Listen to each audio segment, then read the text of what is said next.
नमस्कार साथियों, वेदांता एकेडमी के डिजिटल प्लेटफॉर्म पर आप सभी लोगों का फिर से स्वागत है। आज हम जो सीरीज़ हम लोगों ने स्टार्ट किया उसका थर्ड पार्ट देखने वाले हैं और जो मैथ्स पेडागोजी है उसके क्वेश्चंस हम डिस्कस कर रहे हैं। थर्ड पार्ट पर हम आगे बढ़ते हैं। पार्ट 3 में क्वेश्चन नंबर 1, पाठ योजना के सोपान को किसने प्रस्तुत किया। बिल्कुल सीधा सीधा और फैक्चुअल क्वेश्चन है जो हम याद रखेंगे। योजना, पाठ योजना का सोपान जो हैं, स्टेप्स जो हैं, वो किसने तैयार किए? हर्बर्ट स्पेंसर ने। सीधे याद रखेंगे स्टूडेंट्स, हर्बर्ट स्पेंसर पाठ योजना के सोपान को दिया। सेकंड क्वेश्चन, गणित शिक्षण में प्रश्नों को शीघ्र एवं शुद्ध हल करने की आदत डालने की श्रेष्ठ विधि है कि सिद्धांतों को समझाने के बाद, जो कंसेप्ट्स हैं, सिद्धांत हैं, थ्योरीज है, उसको समझाने के बाद क्या किया जाना चाहिए। प्रैक्टिस एक अच्छा ऑप्शन होता है मैथ्स में, बिल्कुल ठीक है। ऑप्शन देखते हैं हम। शुद्धता से हल करवाना चाहिए, बिल्कुल शुद्धता होनी चाहिए। निर्धारित समय अवधि में प्रश्नों को हल करवाना चाहिए। अगर हम यहाँ पर शीघ्र और शुद्ध की बात कर रहे हैं तो सिर्फ हम किस पर कंसंट्रेट नहीं करेंगे? निर्धारित समय अवधि पर कंसंट्रेट नहीं करेंगे, क्योंकि वहां पर शुद्धता होगी भी और नहीं भी होगी इसके बारे में कुछ नहीं पता। ऑप्शन बी सीधे सीधे गलत। अब चलते हैं ऑप्शन सी पर। लिखित एवं मौखिक अभ्यास करवाना। लिखित अभ्यास निश्चित रूप से जरूरी है, साथ में मौखिक अभ्यास मनोवैज्ञानिक तरीका होता है जो बच्चों को याद रहता है और जिसका जो रिमाइंड है, रिकॉल है, वो बहुत तेजी से हो जाता है, तो इसको भी अपन रोकेंगे। और डी ऑप्शन पर चलते हैं, शीघ्रता से प्रश्न हल करवाना। शीघ्रता से फिर से वही कहानी आ जाती है, निर्धारित समय अवधि और शीघ्रता। शुद्धता की बात यहां पर नहीं है, शुद्धता से हल करवाना, लेकिन यहां पर शीघ्रता की भी बात नहीं है। लेकिन जब लिखित और मौखिक जब हम करेंगे तो उससे जो रिकॉल है वो तेजी से होगा, तो यहां पर शुद्धता भी बनी रहेगी और जो शीघ्र है, समय है, वो भी बचेगा। तो आंसर ऑप्ट करेंगे हम ऑप्शन नंबर सी। फिर भी किसी को ए में डाउट हो, आप कमेंट बॉक्स में लिखकर पूछ सकते हैं अपना डाउट। अब चलते हैं क्वेश्चन नंबर 3। गणित शिक्षण के लिए पाठ योजना का निर्माण आवश्यक है। क्योंकि पाठ योजना क्यों बनाई जानी चाहिए? क्योंकि शिक्षक को पाठ याद होता है? बिल्कुल भी नहीं। शिक्षक को केंद्र में रखा ही नहीं जाता है, तो शिक्षक छोड़कर चलेंगे। विषय वस्तु का विकास सुव्यवस्थित ढंग से किया जाता है, बिल्कुल बहुत सोच समझकर पाठ योजना बनाई जाती है। छात्रों को की कमजोरियों का पता लगाता है? बिल्कुल भी नहीं है। तब जब तैयार किया जाता है ये पता लगाने के लिए तो बिल्कुल नहीं किया जाता, उसके लिए मूल्यांकन वगैरह है। विषय का गहन अध्ययन कराया जा सकता है? बिल्कुल भी नहीं। गहन अध्ययन यहाँ से हम पाठ योजना से लेकर नहीं चलते, वो विषय में या कंटेंट डालकर गहनता के पर जाते हैं। तो सिर्फ ऑप्शन कौन सा बचा हमारे पास? बी, विषय वस्तु का विकास सुव्यवस्थित ढंग से किया जाता है। इसका आंसर होगा ऑप्शन नंबर बी। आगे बढ़ेंगे क्वेश्चन नंबर 4। मापन का सर्वाधिक विश्वसनीय स्केल है। अब स्टीवेंस के बारे में अगर देखें तो स्टीवेंस ने 4 पैमाने बताए थे मापन के: अनुपात, क्रमिक, अंतराल और शाब्दिक। शाब्दिक के स्थान पर स्टीवेंस ने नामिक शब्द का प्रयोग किया था, जिसमें सबसे पहले बात की थी स्टीवेंस ने नामिक की या शाब्दिक की।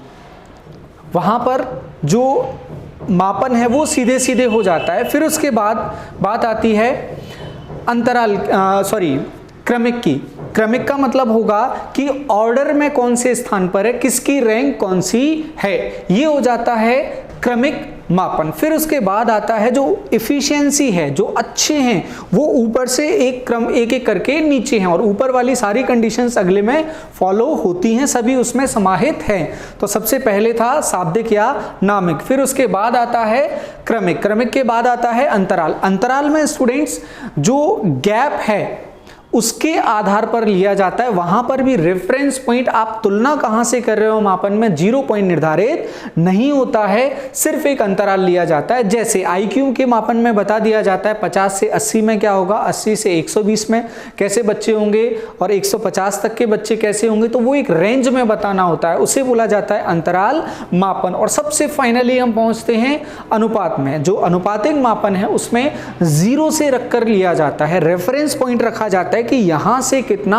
लिया जाता है। जैसे सेल्सियस पैमाना होता है, 0 डिग्री पर अणुओं में कोई भी गति नहीं होती, तो 0 के बाद जैसे 200 और 300 जो सेल्सियस पैमाना है वहां पर क्या बताता है, 100 डिग्री का डिफरेंस बताता है 0 के हिसाब से। तो सबसे शुद्ध कौन सा मापन होगा, सर्वाधिक विश्वसनीय होगा अनुपातिक मापन। याद रखेंगे स्टीवेंस ने वर्गीकरण किया था 4 पार्ट में।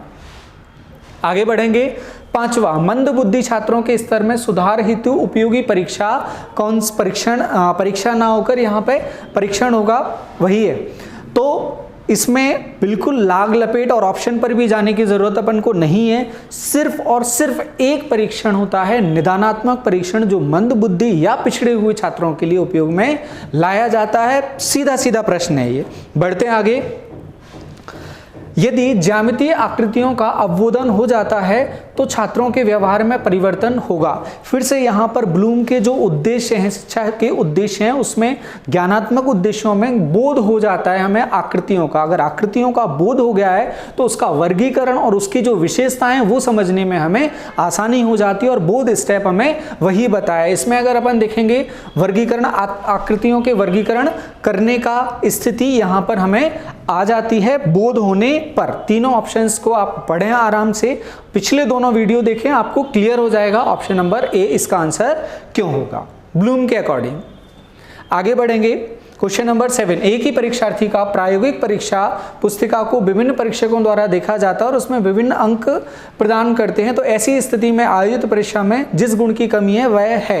अब एक ही विद्यार्थी को प्रायोगिक परीक्षा, जो प्रायोगिक परीक्षा ली जाती है, उसमें अलग अलग अंक अगर मिलेंगे तो किस पर भरोसा किया जाए? क्या वो परीक्षा सही है, या इस टीचर ने सही किया, उस टीचर ने सही किया? वैध तो है, कॉपी चेक हुई है, एग्जाम हुआ है, लेकिन वहां पर विश्वास किस आंसर पर या किस मार्क्स पर किया जाएगा? तो यहां पर किसकी कमी होगी? निश्चित रूप से विश्वसनीयता की कमी होगी। वस्तुनिष्ठता हमेशा रहेगी। हम बिल्कुल नहीं बोलेंगे किसी टीचर ने 22 डोके में मार्क्स दिए हैं, तो वस्तुनिष्ठता और विविधता तो कोई ऑप्शन है ही नहीं। आंसर होगा विश्वसनीयता। आगे बढ़ेंगे। विज्ञान उस सीमा तक ही सत्य है जहां तक कि उसमें गणित का प्रयोग हुआ है, यह कथन किसका है?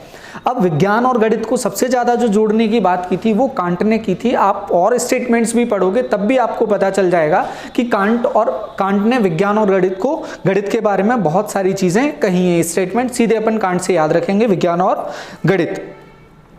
अगला, रेखा गणित शिक्षण हेतु सर्वाधिक उपयोगी शिक्षण विधि है।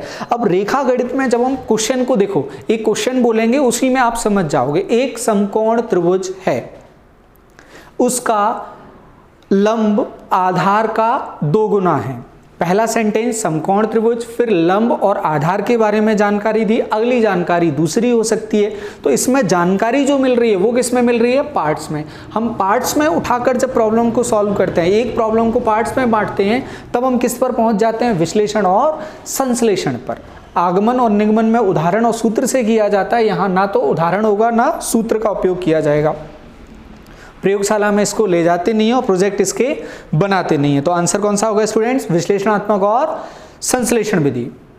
छात्रों को आयत तथा वर्ग का अवबोध हो जाता है। फिर से ब्लूम का जो ज्ञानात्मक उद्देश्य है उसकी प्राप्ति में ज्ञान से बोध बना, तो वो सारी प्रॉपर्टीज, उसके गुणों का अध्ययन कर लेगा, वर्गीकरण वो कर पाएगा। तो इसमें भी सीधा सीधा आंसर अपन को पता चलेगा, दोनों में समानता और असमानता वो बता सकेगा, क्योंकि उसको सारी प्रॉपर्टीज अब अच्छे से पता चल गई हैं।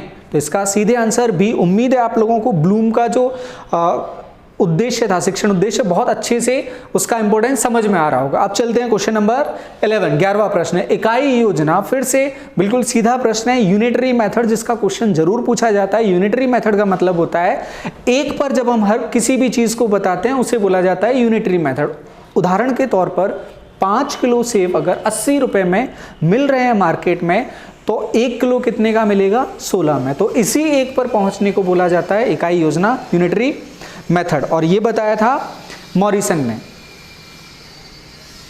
रेखा गणित का संबंध किससे है? अब रेखा गणित का संबंध किससे है ये आपको सीधे क्लिक नहीं कर रहा है, तो एक एक ऑप्शन देखो। संख्याओं से है क्या?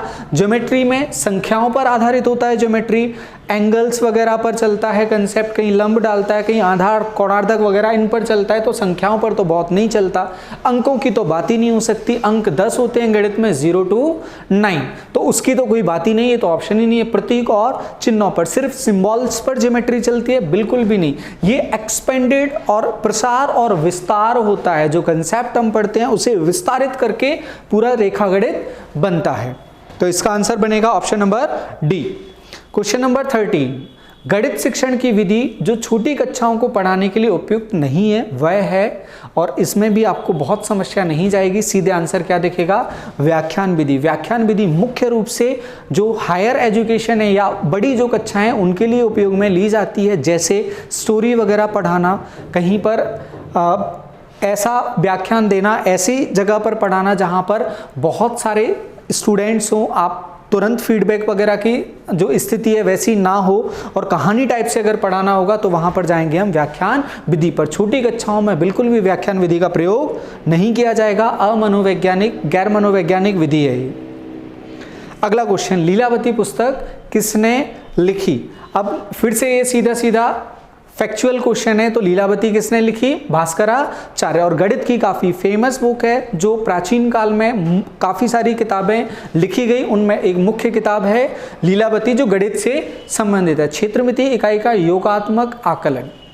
अब योगात्मक आकलन क्या होता है ये अपन को समझ में आना चाहिए। जैसे निर्माणात्मक जो आकलन था, निर्माणात्मक आकलन का मतलब होता है शिक्षण के दौरान ही जब हम फीडबैक लेते हैं तो वो निर्माणात्मक होता है, लेकिन जो योगात्मक आकलन है वो है पूरा पढ़ाई करने के बाद अंत में जब हम असेसमेंट लेते हैं, परीक्षा लेते हैं, उसको बोला जाता है योगात्मक आकलन। तो योगात्मक आकलन आपने पूरी पढ़ाई कर ली तो फिर क्या होता है, एग्जाम होता है, और एग्जाम किस पर होता है, पेपर पेंसिल परीक्षा पर होता है। तो इसका सीधा आंसर बनेगा ऑप्शन नंबर सी। उम्मीद है इनमें कोई डाउट नहीं। अगर हमें योगात्मक आकलन क्लियर है तो हमें किसी ऑप्शन की जरूरत नहीं पड़ेगी। बढ़ते हैं हम आगे।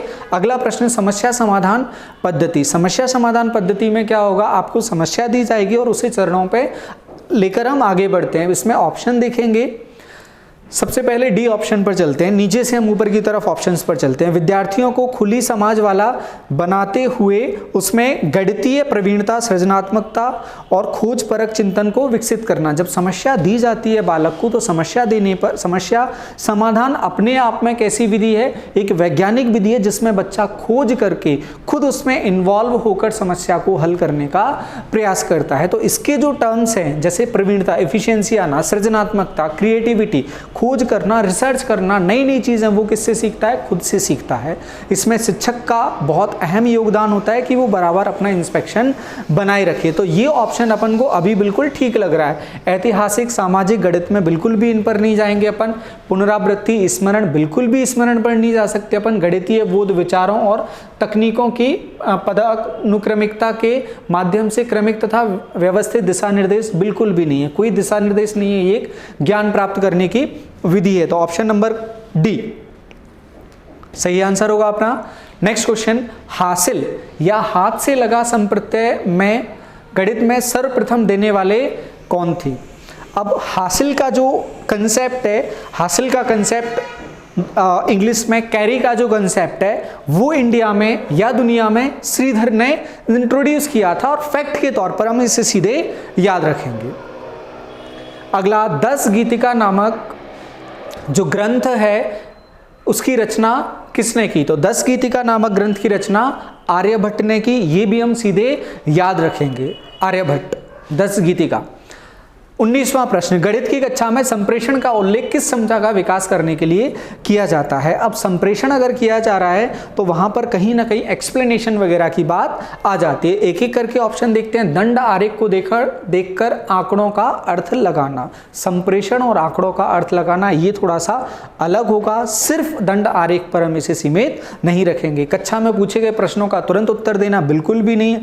संप्रेषण दोनों ओर की प्रक्रिया होती है। गणित की समस्याओं पर दूसरों के विचारों का खंडन करना बिल्कुल भी नहीं। नेगेटिव आंसर पर हमें गणित में जाना ही नहीं है। बचता है ऑप्शन नंबर डी, तीनों वैसे भी दमदार नहीं है। ऑप्शन नंबर डी में देखते हैं कितना दम है। गणितीय विचार को सुव्यवस्थित, संचित और स्पष्ट करना। जो बात लिखी गई है या बोली गई है उसे व्यवस्थित तरीके से ग्रहण करना, कम्युनिकेशन को पूरा करना, जैसा कहा गया वैसा हम तक पहुंचा।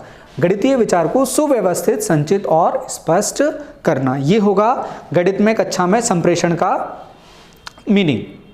लास्ट क्वेश्चन आज का स्टूडेंट्स, पाइथागोरस प्रमेय को सिखाने के लिए एक शिक्षक ने एक सीट ली और उसमें क्या किया, उसने कुछ त्रिभुज बना दिए, समकोण त्रिभुज बना दिए और बच्चों के त्रिभुज की भुजाओं के बीच में संबंध जानने के लिए उन्हें ये डाटा दे दिया। अब बच्चे अपना लगे हुए संबंध निकालने की कोशिश कर रहे हैं। अब उन्हें दिया क्या गया है? उदाहरण।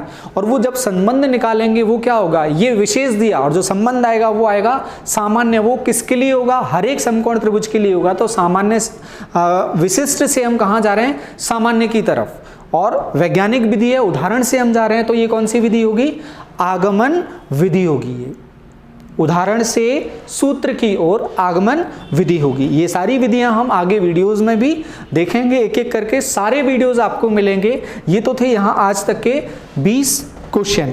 इसमें आप लोगों को अब लग रहा है कि यहाँ थ्योरी पढ़ाई नहीं जा सकती, आपको अलग से टॉपिक की थ्योरी दी जाएगी। आप जैसा डिमांड करते रहोगे तुरंत के तुरंत वो वीडियो आपको मिलते रहेंगे। हमें जितना लगेगा वो अपनी तरफ से हम आपको देते रहेंगे।